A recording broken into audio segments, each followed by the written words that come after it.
بسم اللہ الرحمن الرحیم۔ السلام علیکم ورحمۃ اللہ وبرکاتہ۔ الحمدللہ کفا وسلام علی عبادہ الذین اصطفیٰ، اما بعد۔ محترم ناظرین اکرام، آج کے نشست کا موضوع ہے حجر اسود کی چوری۔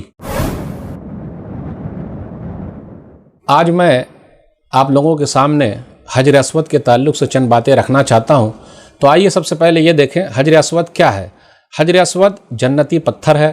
حدیث کے اندر آیا، سنن ترمذی کتاب الحج حدیث نمبر 877، صحیح روایت ہے۔ عبداللہ بن عباس رضی اللہ تعالیٰ عنہ کہتے ہیں کہ رسول اللہ صلی اللہ علیہ وسلم نے ارشاد فرمایا، نزل الحجر الاسود من الجنہ وهو اشد بیاضا من اللبن فسودته خطایا بنی آدم، کہ حجر اسود جنت سے لایا گیا پتھر ہے، جنتی پتھر ہے، اور وہ دودھ سے بھی زیادہ سفید تھا۔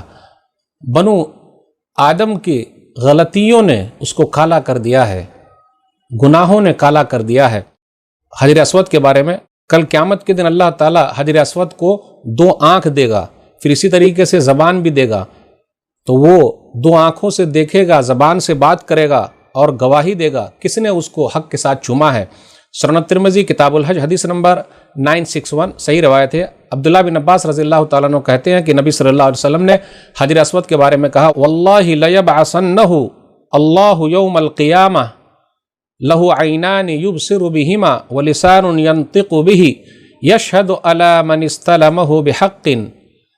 اللہ کی قسم، اللہ تعالیٰ اس کو قیامت کے دن لائے گا حجر اسود کو، اور اس کے بعد 2 آنکھیں ہوگی، وہ دیکھے گا، اور زبان ہوگی، حجر اسود بات کرے گا اور گواہی دے گا کس نے حق کے ساتھ چوما ہے۔ نبی صلی اللہ علیہ وسلم نے حجر اسود کے تعلق سے یہاں تک کہا، سنن ترمذی کتاب الحج حدیث نمبر 878، صحیح روایت ہے۔ عبداللہ بن عمرو بن عاص رضی اللہ تعالیٰ عنہ بیان فرماتے ہیں کہ میں نے رسول اللہ صلی اللہ علیہ وسلم کو فرماتے ہوئے سنا، ان الرکن والمقام یاقوتتان من یاقوت الجنہ طمس اللہ نورہما ولو لم یطمس نورہما لاضاءتا ما بین المشرق والمغرب، کہ حجر اسود اور مقام ابراہیم یہ جنتی 2 یاقوت ہیں، موتی ہیں، یاقوت ہیں۔ اللہ تعالیٰ نے دونوں کی روشنی کو ختم کر دی ہے۔ اگر دونوں روشن ہوتے تو پوری دنیا روشن ہو جاتی۔ تو یہ مقام و مرتبہ ہے حجر اسود کا۔ نبی صلی اللہ علیہ وسلم نے بوسہ لیا ہے، اس لیے ہم اور آپ نبی صلی اللہ علیہ وسلم کی سنت پر عمل کرتے ہوئے بوسہ لیتے ہیں۔ حجر اسود کے اندر نفع نقصان کی طاقت نہیں ہے۔ حجر اسود خود نہ فائدہ پہنچا سکتا ہے، نہ کسی کو نقصان پہنچا سکتا ہے۔ آئیے ذرا حجر اسود کے بارے میں تاریخ کے اندر دیکھیں، بہت سارے واقعات ہیں، لیکن میں 2-3 واقعہ نقل کروں گا حجر اسود کی چوری کے تعلق سے۔ کہا جاتا ہے کہ حجر اسود کو اس کی جگہ سے نکالا گیا، اور کئی بار نکالا گیا ہے۔ نبی صلی اللہ علیہ وسلم کے زمانے میں جو مسئلہ ہوا کہ حجر اسود کو اس کی جگہ پہ کون رکھے گا، تو نبی صلی اللہ علیہ وسلم نے کس طریقے سے رکھوا دیا ہے۔ قبیلہ جرہم جب مکہ سے جا رہے تھے تو کہا جاتا ہے انہوں نے حجر اسود کو نکالا اور زمزم کے کنویں میں دفن کر دیا۔ اس کے بعد میں 1-2 واقعہ اور آپ کے سامنے رکھوں گا۔ حافظ ابن کثیر رحمۃ اللہ علیہ اپنی تاریخ کی کتاب البدایہ والنہایہ میں نقل کرتے ہیں، جلد نمبر 11 صفحہ نمبر 182 اور 183 کے اندر آیات توراۃ سے یہ کتاب چھپی ہے کہ 317 ہجری کا واقعہ ہے۔ میں خلاصہ بیان کر رہا ہوں جو حافظ ابن کثیر رحمۃ اللہ علیہ نے نقل کیا ہے کہ بحرین کے اندر قرامطہ کی حکومت تھی، اور قرامطہ اپنے آپ کو امام محمد بن اسماعیل بن جعفر الصادق کی طرف منسوب کرتے ہیں۔ یہ اسماعیلی باطنی فرقہ ہے، آل بیت سے محبت کا یہ لوگ دعویٰ کرتے تھے، علی رضی اللہ تعالیٰ عنہ اور ان کی اولاد کا نام استعمال کرتے تھے۔ عقائد پر غور کریں گے تو پتہ چلے گا یہ لوگ اسلام پہ نہیں ہیں، لیکن آل بیت سے محبت کا دعویٰ کرتے ہیں۔ ابھی جو موجودہ بحرین ہے وہاں قرامطہ کی حکومت تھی۔ ایک بادشاہ ان کا گزرا ہے، ابو طاہر سلیمان قرامطی یا قرمطی۔ 317 ہجری میں اس نے مکہ پر حملہ کیا۔ کہا جاتا ہے 30,000 حاجیوں کو قتل کر دیا۔ خانہ کعبہ کے میزاب اور پرنالے کو وہاں سے اتارنے کی اس نے کوشش کی، دروازے کو اس نے توڑنے کی کوشش کی، مقام ابراہیم پر قبضہ جمانا چاہا، لیکن مقام ابراہیم کو وہاں کے گارڈ نے چھپا کر کے رکھ دیا، وہ وہاں تک پہنچ نہیں سکا۔ بیت اللہ کا غلاف اتار لیا اور حجر اسود کو وہاں سے نکالا۔ ثم قلع الحجر الاسود، وہاں سے نکال لیا اور وہ لے کر چلا گیا۔ کہا جاتا ہے کہ 22 سال تک، حافظ ابن کثیر رحمۃ اللہ علیہ نے نقل کیا، 22 سال تک خانہ کعبہ بیت اللہ بغیر حجر اسود کے رہا۔ تو تو جب قرامطہ لوگ لے کر چلے گئے اور بحرین پہنچ گئے دوسرے لوگوں نے کافی کوشش کی، بادشاہوں نے کوشش کی کسی طریقے سے وہ حجر اسود مل جائے اور بیت اللہ شریف میں لگا دیا جائے، لیکن وہ نہیں دیا۔ 339 ہجری، ابھی ہم اور آپ چل رہے ہیں 1441 ہجری میں، 339 ہجری میں بالآخر ایک بادشاہ تھے اور بادشاہ کے ساتھ معاہدہ ہوا، عباسی خلیفہ مقتدر باللہ کے ساتھ معاہدہ ہوا 30,000 دینار پر، اور اس کے بعد وہ جو ابو طاہر قرامتی تھا یا قرمتی تھا، بحرین کا جو حاکم تھا، وہ دینے پر راضی ہو گیا۔ علامہ سیوطی رحمۃ اللہ علیہ نے بھی نقل کیا اور تاریخ مکہ کے اندر یہ واقعہ موجود ہے۔ کہا جاتا ہے کہ یہ واقعہ صحیح ہے کہ جب حجر اسود کو لانے کے لیے گئے تو وہاں کیا ہوا کہ شیخ عبداللہ بحرین پہنچے، وہاں کے بادشاہ ابو طاہر قرامتی نے ایک مجلس منعقد کی اور اس کے بعد آزمائش کے لیے دیکھا کہ شیخ عبداللہ حجر اسود کو پہچان پاتے کہ نہیں پہچان پاتے ہیں۔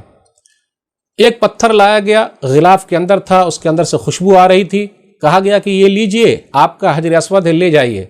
شیخ محدث عبداللہ نے کہا کہ نہیں، میں اپنے حجر اسود کو جانتا ہوں، اور حجر اسود کی 2 نشانی ہے۔ نمبر 1، پانی میں وہ نہیں ڈوبتا، نمبر 2، آگ میں وہ جل نہیں سکتا بلکہ آگ میں وہ ٹھنڈا ہی رہے گا۔ تو لائیے میں ٹرائی کرتا ہوں۔ تو وہ غلاف کے اندر جو دیا گیا تھا پتھر، خوشبو والا جو تھا، اس پتھر کو جیسے آگ میں ڈالا گیا تو وہ جل گیا اور پھٹ بھی گیا، اور پانی کے اندر رکھا گیا تھا اس سے پہلے تو وہ ڈوب بھی گیا۔ تو شیخ محدث عبداللہ نے کہا کہ نہیں، یہ ہمارا حجر اسود نہیں ہے، خانہ کعبہ والا نہیں ہے، آپ اصلی والا دیجئے۔ آزمائش کے لیے 1-2 پتھر اور دیے گئے کہا جاتا ہے، لیکن جب اصلی پتھر لایا گیا جو حجر اسود ہے تو پانی کے اندر تیر رہا تھا، وہ ڈوبا نہیں۔ پھر اسی طریقے سے آگ میں ڈالا گیا تو وہ ٹھنڈا ہی رہا۔ کہا جاتا ہے کہ ایک دبلی پتلی اونٹنی پر بحرین میں رکھا گیا حجر اسود کو، اور وہ تیزی کے ساتھ خانہ کعبہ تک مکہ پہنچ گئی۔ جس وقت حجر اسود کو مکہ سے نکال کر لے جایا جا رہا تھا بحرین کی طرف، تو کہا جاتا ہے کہ 40 اونٹنیاں مر گئی۔ جیسے ہی اونٹنی کے پیٹھ پر رکھا جاتا، کچھ دیر کے بعد وہ اونٹنی مر جاتی، تو اس طریقے سے 40 اونٹنی مر گئی۔ علامہ سیوطی رحمۃ اللہ علیہ نے پھر اسی طریقے سے تاریخ مکہ کے اندر واقعہ جو نقل کیا گیا ہے، اس پر کہا گیا کہ یہ واقعہ صحیح ہے۔ تو دیکھا آپ نے، تو تاریخ کے اندر یہ ملا۔ تو اس کے بعد جب وہ لے کر آئے تو قرامتہ نے اس کے ٹکڑے ٹکڑے کر دیے تھے، تو وہ ٹکڑے ٹکڑے کو خانہ کعبہ میں لگا دیا گیا۔ تاریخ کے اندر حجر اسود کے تعلق سے ایک چیز اور بھی ملتی ہے جو زیادہ لوگوں میں مشہور نہیں ہے، لیکن اس کو تبرک کے طور پر بیان کیا جاتا ہے، لیکن تبرک نہیں ہے بھائی۔ حجر اسود کی جو جگہ ہے وہ جگہ اس کو ملنی چاہیے، اور وہ جگہ کہاں ہے؟ خانہ کعبہ میں جگہ ہے اس کی۔ وہ جنتی پتھر ہے، تو جنتی پتھر کو کسی بھی ملک کو لے جانے کا حق نہیں ہے، اس کی جگہ جہاں ہے وہی ہے، کیونکہ پوری دنیا کے مسلمانوں کا دل وہاں سے لگا ہوا ہے۔ آئیے تاریخ کے اندر دیکھتے ہیں کہ حجر اسود کے ساتھ اور کیا ہوا ہے۔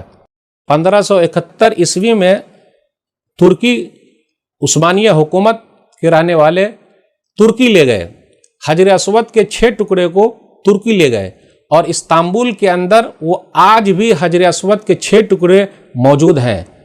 بہت سارے لوگوں کو یہ واقعہ نہیں معلوم ہے، کہا جاتا ہے یہ برکت کے طور پر ہے۔ برکت کیا؟ اسی چیز سے برکت؟ جی نہیں، خانہ کعبہ میں ہے رکھا ہوا، سب لوگ وہاں پہنچیں گے، اس کی اصل جگہ وہی ہے۔ ابھی میں بات کر رہا ہوں 2020 کی، ترکی کے صدر ہے طیب اردوغان صاحب، میں ان سے ریکویسٹ کرتا ہوں کہ جنتی پتھر کو وہ واپس کر دیں، اس کے اصلی جگہ خانہ کعبہ تک پہنچا دیں، اور ہم مسلمان دعا کرتے ہیں کہ وہ اپنی جگہ پہ پہنچ جائے۔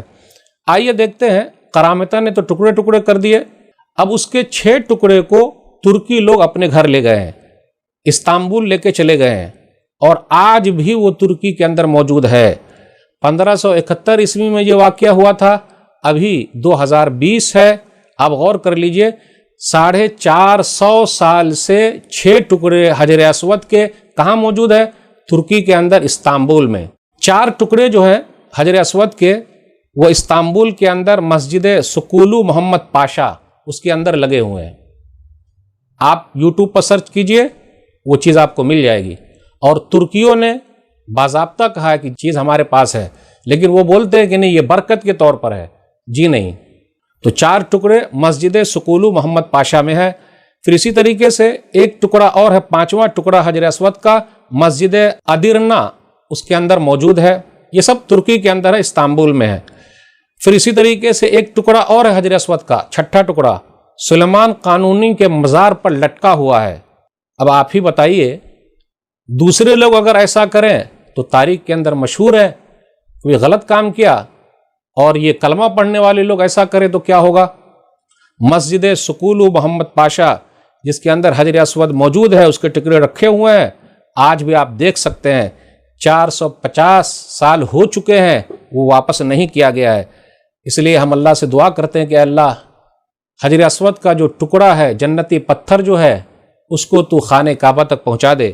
اور ہم ذمہ داروں سے اپیل کرتے ہیں، وہاں کے صدر طیب اردگان صاحب سے، کہ آپ تو بہترین خلیفہ ہیں کہے جاتے ہیں، وہ ایک خلیفہ تھا کرامتی ابو طاہر، وہ صحیح نہیں تھا، کم سے کم آپ تو یہ 6 ٹکڑوں کو وہاں سے نکالیے اور خانہ کعبہ تک پہنچائیے۔ اللہ ہم سب کو صحیح سمجھ عطا فرمائے۔ تو یہ چند باتیں تھی، باتیں اور بھی ہے لیکن زیادہ باتیں میں آپ کے سامنے رکھ نہیں سکتا۔ اللہ سے دعا ہے کہ اللہ جتنے لوگ خانہ کعبہ تک پہنچ رہے ہیں اور حجر اسود کو چوم رہے ہیں، سب کے گناہوں کو معاف فرما دے۔ جو لوگ نہیں پہنچے ہیں اللہ ان کو وہاں تک پہنچا دے، آمین۔ جو لوگ خانہ کعبہ پر بری نگاہ رکھتے ہیں، حجر اسود پر بری نگاہ رکھتے ہیں، سعودی حکومت پر بری نگاہ رکھتے ہیں، اے اللہ ان کو تو صحیح سمجھ عطا فرما، آمین۔ والسلام علیکم ورحمۃ اللہ وبرکاتہ۔